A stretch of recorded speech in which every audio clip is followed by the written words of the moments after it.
Vous pariez sur combien de fautes? Une dizaine. En principe, une dizaine. Moi, je vais essayer de faire Moins de 10 fautes? 15. Moins de 15 fautes, d'accord.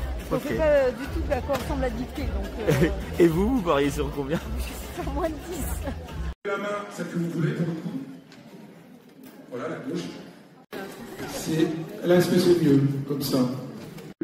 Et chaque instant, depuis, j'ai essayé de me couler un petit peu dans le thème. La règle un peu star, c'est évidemment l'accord du participe passé. Et le problème, c'est que l'accord du participe passé, il y a 10 000 règles différentes. Donc il faut déjà, j'allais dire, s'imaginer ça comme une espèce de commode. Il faut ouvrir le bon tiroir. Donc par exemple, vous avez le tiroir avec l'auxiliaire être. Et avec l'auxiliaire être, on accorde toujours avec le sujet. Donc, ils sont venus, elles sont mises, elles sont prises. Voilà, donc on accorde avec le sujet. Ça, c'est avec l'auxiliaire être. Ça, c'est le plus simple. Ensuite, la deuxième astuce, c'est avec l'auxiliaire avoir. Et là, c'est plus difficile. En fait, avec l'auxiliaire avoir, on n'accorde jamais avec le sujet. Donc, j'ai mangé les pommes, mangé et. J'ai mis une robe, mis MIS. Mais dès que ce qui répond à la question qui quoi, et bien dès qu'on connaît ce qui quoi dès le début, et bien on accorde avec ce qui quoi. Donc par exemple, cette robe je l'ai mise. Est-ce qu'on sait dès le début ce que j'ai mis? Oui, la robe, donc on accorde avec la robe. Les mesures que le gouvernement a, est-ce qu'on sait ce que le gouvernement a pris? Oui, dès le début, donc on devrait dire et écrire les mesures que le gouvernement a prises. Voilà, donc ça c'est pour le parti passé. Après, alors, il y a des règles un peu plus difficiles sur ce qu'on appelle l'accord des verbes pronominaux. Donc c'est je me suis lavé, elle s'est souvenue. Et là, en fait, c'est pas si compliqué que ça. Souvent, les gens en font des montagnes. Et en fait, là, ça marche presque comme ce que je viens de dire avec avoir. C'est-à-dire, si le meutesseur répond à la question qui quoi, on accorde. Donc elle s'est lavée, elle a lavé qui? Ce, ça marche, c'est elle. Elle a lavé elle-même, donc j'accorde et eux. En revanche, ils se sont téléphonés, on ne dit pas ils ont téléphoné qui, on dit ils ont téléphoné à qui. Donc ils se sont téléphonés, on va laisser E accent aigu, on va laisser un variable. C'est pour effectivement l'infinitif ou le participe. Donc quand vous avez je vais manger, souvent on hésite, est-ce qu'on veut mettre un accent aigu, un ER, parfois même un EZ. Je vais vous parler, par exemple, on voit un vous, on se dit c'est EZ. Eh ben non. Et là, pour en être sûr, il suffit effectivement de remplacer par un verbe du troisième groupe.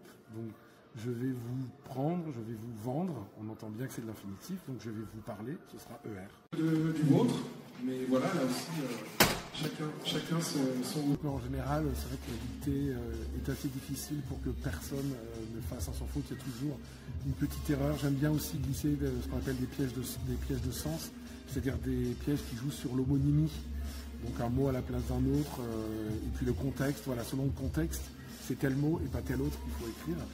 Et j'aime bien glisser ce genre de piège parce que ça montre que la dictée, c'est pas juste un empilement de règles sans queue ni tête, mais que le texte a un sens.